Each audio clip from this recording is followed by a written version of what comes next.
What happens when a soldier fights for both sides in the same war and somehow survives? This is the incredible true story of a man who wore enemy uniforms, fooled commanders on both sides, and lived to tell the tale that no one believed could be true. His name was Witold Pilecki, Witold Pilecki, a Polish cavalry officer who voluntarily walked into Auschwitz concentration camp to gather intelligence and organize resistance from the inside. But that's just the beginning of his story. What happened next defies everything we think we know about World War II. This is the story of the only man who fought against the Nazis, then fought against the Soviets, survived 3 different wars, escaped from the most secure prison in Europe, and died not in battle, but executed by the very people he tried to save. This is espionage, courage, and betrayal on a scale that Hollywood couldn't invent. Poland, September 1939. The Wehrmacht crashes across the border like a steel tsunami. Behind them, the Soviet Red Army stabs Poland in the back from the east. In 18 days, the Polish Republic ceases to exist. Most officers flee or surrender. Witold Pilecki makes a different choice entirely. Born in 1901 in Russian-occupied Poland, Pilecki had already fought in 3 wars by age 38. The Polish-Soviet War of 1920, where he earned his first decorations for valor, the Polish independence movement against Russian occupation, the September campaign against Nazi Germany, where his cavalry unit fought tanks with sabers and somehow survived. But Pilecki wasn't just a soldier. He was a landowner, an intellectual, and a patriot who understood that this war would be different. This wasn't about territory or politics. This was about the complete destruction of Polish identity, culture, and people. Someone had to bear witness. Someone had to fight back from the inside. When Warsaw fell, most Polish officers either fled to Britain or went underground in the forests. Pilecki chose a third option that everyone said was suicide. He would infiltrate the German concentration camp system, gather intelligence about Nazi war crimes, and organize resistance from inside the camps themselves. The plan was insane. Concentration camps were designed to be escape-proof death traps. No one voluntarily entered a Nazi camp. No one survived long enough to organize effective resistance. And even if someone could do both, how would they get information out to the outside world? Pilecki had an answer for every objection.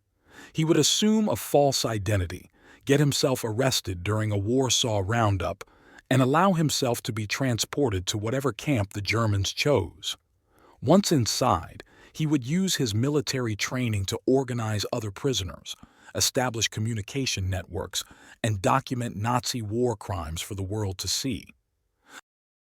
On September 19, 1940, exactly 1 year after the invasion, Pilecki put his plan into action. Using the false identity of Tomasz Serafiński, he deliberately walked into a German street roundup in Warsaw. SS troops loaded him onto cattle cars with 2,000 other civilians. None of them knew their destination. The train rolled east into the darkness. 3 days later, the cattle cars stopped at a place that would become synonymous with evil itself, Auschwitz. The sign over the gate read, "Arbeit macht frei," work makes you free. It was the first lie Pilecki encountered in a place built entirely on lies. What Pilecki found inside Auschwitz was worse than anyone on the outside could imagine. Systematic murder disguised as labor camps, gas chambers disguised as shower rooms, medical experiments that violated every principle of human decency. The Nazis weren't just running a prison. They were operating an industrial murder factory. But Pilecki wasn't there as a victim. He was there as a spy and saboteur. Within weeks, he began recruiting other prisoners into a secret resistance organization called the Union of Military Organization, or ZOW. Former officers, political prisoners, intellectuals, anyone with the skills and courage to fight back. The ZOW established an intelligence network that operated right under the noses of SS guards. They created a secret communication system using prisoners who worked outside the camp. They documented Nazi war crimes with photographic precision. And they began planning something no one thought was possible: armed resistance inside Auschwitz itself. Pilecki's reports began reaching the outside world through an elaborate chain of contacts. His intelligence was the first detailed information the Allies received about the true nature of Nazi concentration camps. He documented the gas chambers, the medical experiments, the systematic murder of Jewish prisoners. But no one believed him. The reports were too horrific to be credible. Allied intelligence agencies thought the information was German disinformation designed to create panic. Even the Polish government in exile questioned whether one man could have gathered such detailed intelligence from inside a concentration camp. But Pilecki kept reporting. Every shipment of prisoners, every new gas chamber, every innovation in mass murder. His intelligence network grew until it included hundreds of prisoners across multiple camps. The ZOW became a shadow army operating inside the Nazi death machine. By 1942, Pilecki was ready for the next phase of his plan: armed uprising. The ZOW had recruited over 1,000 prisoners and hidden weapons throughout the camp. They had detailed maps of SS positions and guard rotations. They had communication with Polish resistance groups outside the camp. All they needed was coordination with an Allied attack from outside. Pilecki sent increasingly desperate messages to the outside world. The ZOW was ready to seize control of Auschwitz from the inside, but they needed simultaneous attacks on other camps and German supply lines. They needed Allied air support and coordination with Soviet forces advancing from the east. The answer came back: no. Allied command refused to support an Auschwitz uprising.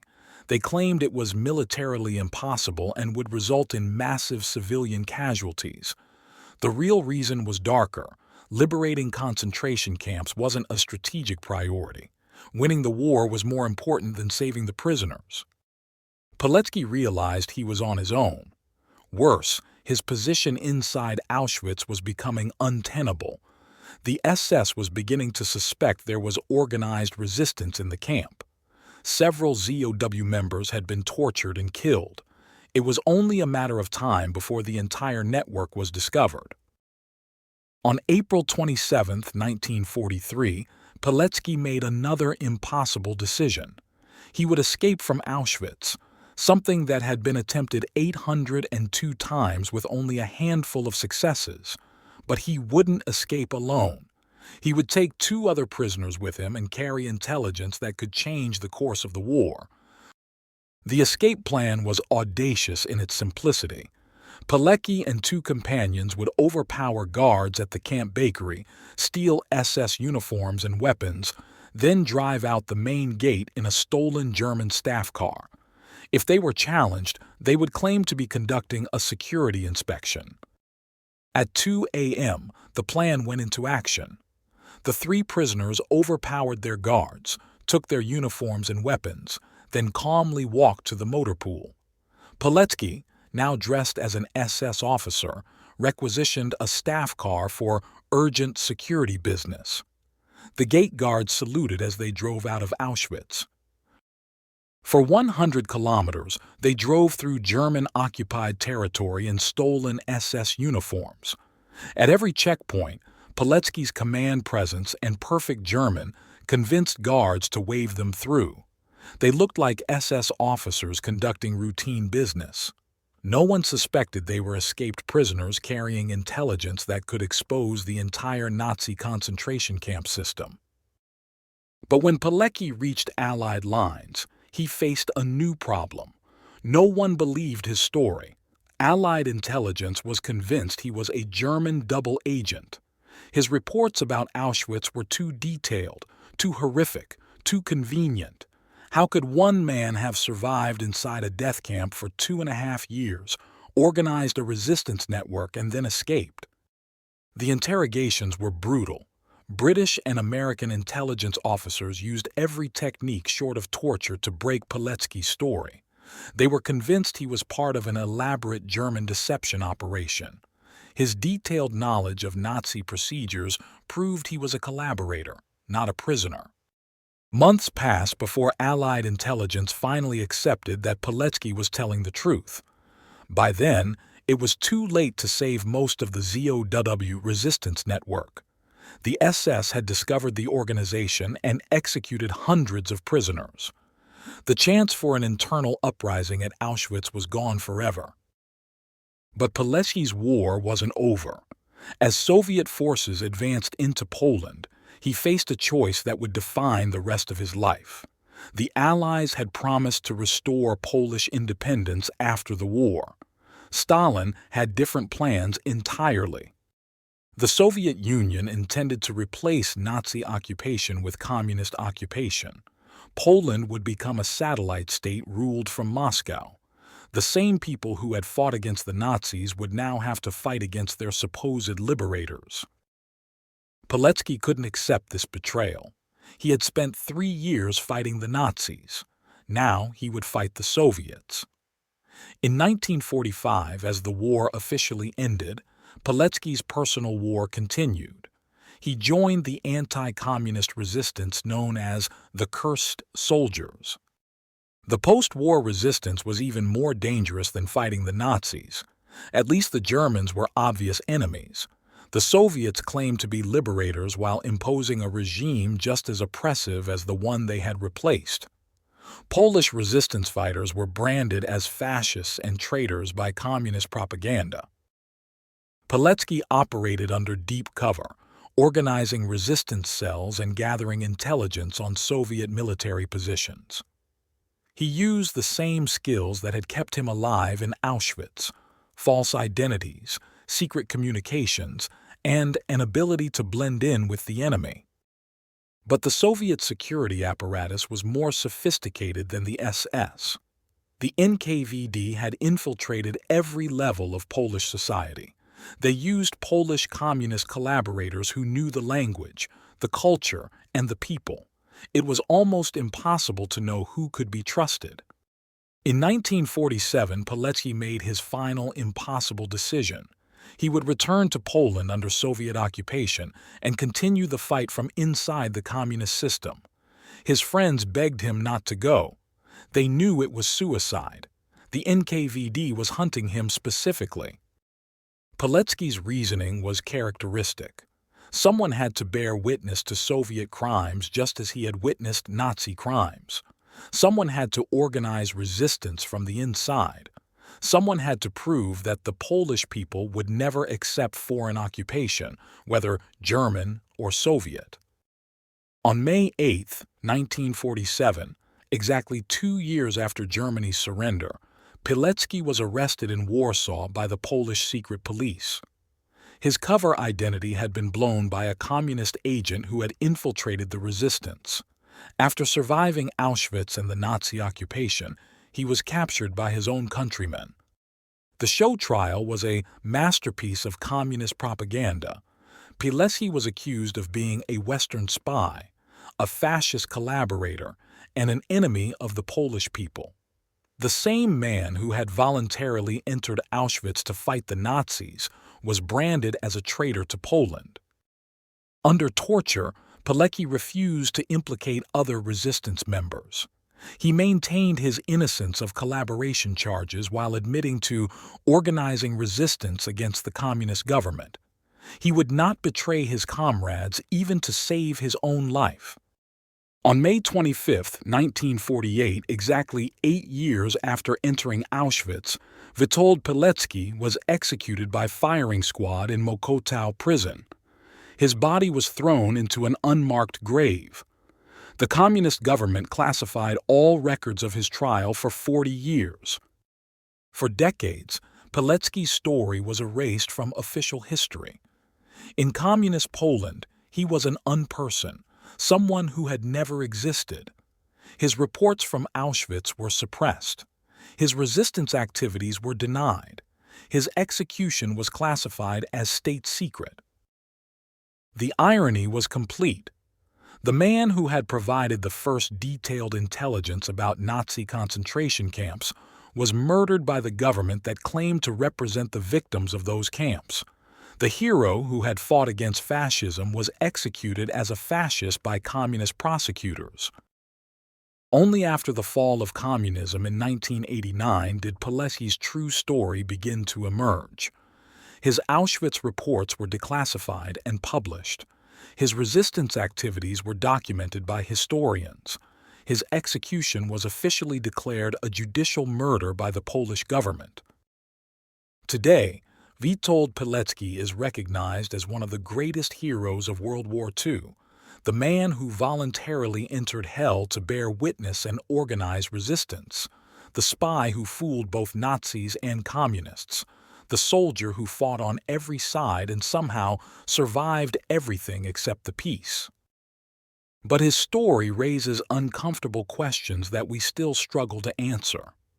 How many heroes were executed as traitors? How many resistance fighters were betrayed by the governments they tried to serve? How many witnesses to atrocity were silenced by the very people who should have listened? Pilecki's legacy transcends politics and nationality. He proved that ordinary people can choose to do extraordinary things in the face of evil, that someone must bear witness even when no one wants to hear the truth, that resistance is possible even in the most impossible circumstances. He fought for Poland against Germany. He fought for humanity against the Nazis. He fought for freedom against the Soviets. He fought for truth against propaganda. In the end, he fought for the principle that some things are worth dying for, even when victory is impossible. Witold Pilecki volunteered for Auschwitz, escaped from the most secure prison in Europe, survived 3 wars, and changed history with his courage. He fought for both sides and survived everything except the betrayal of the people he died trying to save. His name is finally carved in stone at Auschwitz, where it belongs, not as a victim, but as a hero who proved that even in the darkest places, human courage can shine bright enough to illuminate the truth for generations to come.